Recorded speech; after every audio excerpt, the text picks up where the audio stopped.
Hello guys, welcome back to my channel. मैं आप सबकी श्वेता। आई होप आप सब अच्छे होंगे। और अभी बज रहे हैं सुबह सुबह के 6 और आज मैं 6 बजे उठ गई हूँ क्योंकि हम जा रहे हैं हरिद्वार अपने पाप धुलने। तो मैं फटाफट रेडी होके आती हूँ और मिलती हूँ आपसे गाड़ी में। तो गाइज़ मैं निकल चुकी हूँ। सुबह सुबह थोड़ी सी ठंड लग रही थी, बाकी तो सब बढ़िया था और काफ़ी लेट हो चुके थे हम। तो मैंने अपना OOTD आपको नहीं दिखाया, बट रास्ते में कहीं रुकेंगे तो आपको अपना आउटफिट ऑफ द डे दिखाएंगे क्योंकि हम हरिद्वार जा रहे हैं, हरि के द्वार जा रहे हैं। तो मैं बिल्कुल एथनिक फॉर्म में हूँ और ये सूट मुझे बहुत प्यारा लगा। तो गाइज़ हम यहाँ उतरे हैं CNG पंप डलवाने के लिए और इतनी नींद आ रही है मुझे, काफ़ी मॉर्निंग में निकल गए हैं। तो आई होप हम जल्दी पहुंच जाए। और हम काफ़ी अर्ली मॉर्निंग में निकल गए थे। डिसाइड तो क्या था कुछ नहीं खाएंगे, बट बहुत तेज़ भूख लग गई, बहुत तेज़, और सर में भी दर्द हो रहा था। तो हम एक ढाबा पे रुके और वहाँ ऑर्डर किए आलू के पराठे और दही। और गाइस ये दही इतना टेस्टी लग रहा था, बिल्कुल मक्खन जैसा लग रहा था देखने में। दही मैं ज़्यादा प्रेफर नहीं करती हूँ खाने, बट ये देखने में बहुत ही सेटिस्फाइंग लग रहा था। उसके बाद हमने खाए आलू के पराठे, वो भी बिना प्याज और लहसुन वाले, और बहुत यम्मी थे। खा के पेट भर गया, मज़ा आ गया और पेट को थोड़ा सा सुकून मिला। तो अब हम अच्छी जर्नी कर सकते हैं और अच्छे से हरिद्वार पहुंच सकते हैं, क्योंकि मेरे सर में बहुत दर्द हो गया था क्योंकि मुझे मेरी फेवरेट चाय नहीं मिली थी।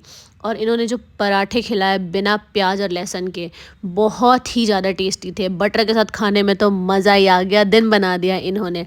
तो चलो आगे हम चलते हैं, दर्शन करते हैं आपके साथ।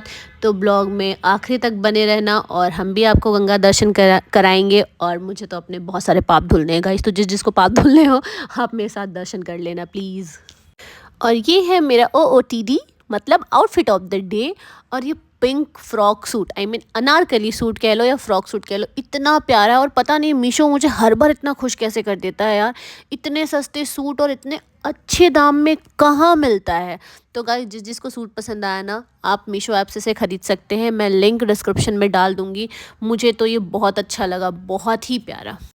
और गाइज़ मैं आपके साथ बहुत ही इंटरेस्टिंग बात शेयर करना चाहती हूँ। बचपन से ना मेरी दादी माँ गायत्री परिवार से बिलोंग करती है और उनका हरिद्वार बिल्कुल आना जाना होता था। मेरा भाई था छोटा और वो दादी के साथ बिल्कुल आता जाता था हमेशा। मैं इकलौती हूँ पूरे घर में जो आज तक हरिद्वार नहीं गई। तो मेरा फर्स्ट टाइम है गाइज़, मैं पहली बार हरिद्वार जा रही हूँ। और पता ही नहीं चला मैं कब हरिद्वार में एंटर कर गई। और ये ओम का स्टैचू मुझे इतना अच्छा लग रहा है। तो फाइनली मैं पहुंच गई अपने हरि के द्वार, मतलब हरिद्वार। और जैसे ही पहुंचे तो हम सबसे पहले हर की पौड़ी गए। तो सबसे पहले क्योंकि हमें गंगा जी के दर्शन करने थे और अपने पाप धुलने थे, पता नहीं अब तक से कितने पाप हुए हैं। तो सोचा कि पहले पाप धुल लेते हैं फिर कुछ और दर्शन करेंगे। बट सबसे बड़ा मुद्दा है कि हमें गंगा जी में ही डुबकी लगानी है। मेरा पॉइंट ऑफ व्यू यही है और मैं यही सोच के आई हूँ। तो चलो चलते हैं आगे और देखते हैं कितना ठंडा पानी है।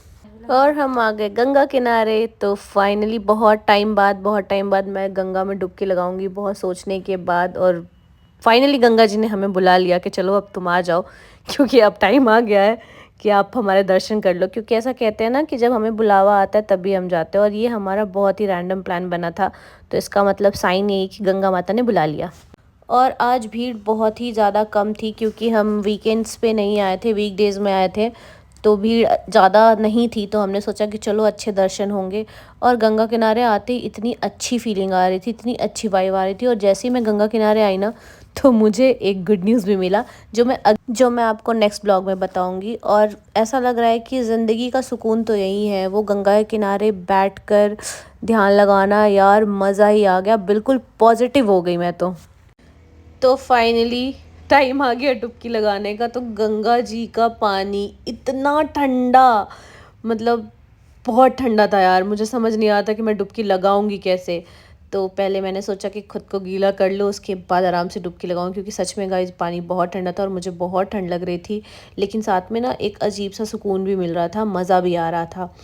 तो जुटा रही हूँ हिम्मत कि जैसे तैसे मैं डुबकी लगाऊं, क्योंकि मुझे डुबकी लगाना था। बस इसी इंटेंशन से आई हूँ। तो मुझे गंगा जी के डुबकी मारने हैं। ऐसा कहते हैं कि 7 डुबकी मारते हैं। गाइस बताना मैंने सही बोला या गलत, 7 ही डुबकी मारते हैं ना।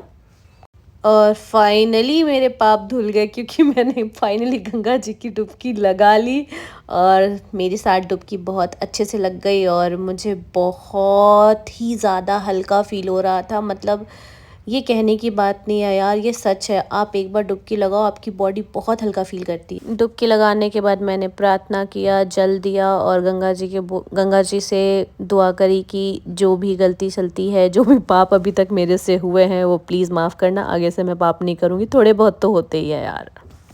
धार्मिक स्थल पे जाओ और चंदन टीका ना लगाओ, कैसे हो सकता है। और ये छोटी बच्ची इतने शिद्दत से मुझे चंदन टीका लगा रही थी, ये बहुत देर से वेट कर रही थी, दीदी लगा लो दीदी लगा लो। तो मैंने सोचा कि यार ये तो मेरा फेवरेट काम है और बहुत सुकून सा मिलता है। मेरी दादी माँ कहती थी कि चंदन लगाने से आपका मस्तिष्क ठंडा रहता है, शांत रहता है, तो लगाना चाहिए। और मुझे टीका लगाना बहुत पसंद है, तो मैंने तो बहुत अच्छे से टीका लगाया। और इस बच्ची ने जो टीका लगाया है ना शिद्दत से, मतलब भगवान इस पे कृपा करे, भगवान इस पे कृपा बरसाए। इतने प्यार से टीका लगाया है और सारे डिज़ाइंस इतने प्यार से इसने बनाए हैं ना गाइस, मतलब कमेंडेबल, बहुत अच्छा बनाया है, मज़ा आ गया। और देखो टीका लगाते ही चेहरा कितना खिल उठता है।